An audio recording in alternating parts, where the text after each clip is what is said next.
Assalamu alaikum jama'a, barkanmu da saduwa a cikin wani sabon shiri namu. Dan Allah in kai sabo ne a cikin wannan channel namu, dan Allah ka danna mana subscribe.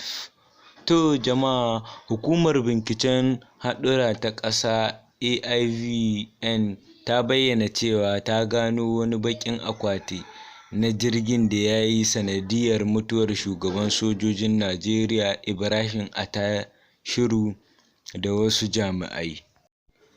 To jama'a, kuma hukumar AIVN ta bayyana cewa ta samu nasarar gano akwatin da ke naɗar bayanai da murya yayin da jirgin ke tafiya a sama.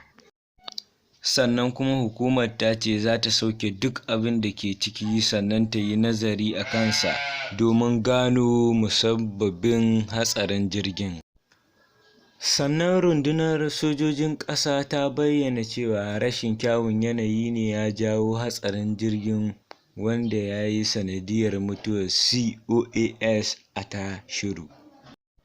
To jama'a, sai dai mu ce Allah ya kiyaye, Allah kuma ya ci gaba da kare mu kamar yadda ya saba. A nan muka zo ƙarshen labarinmu. Ga masu samun ci gaba ko wasu sabon labaran, sai su danna mana subscribe ku kuma danna ƙararrawa domin da zarar mun ɗora shirinmu zai ante a cikin wayoyinku. Mun gode.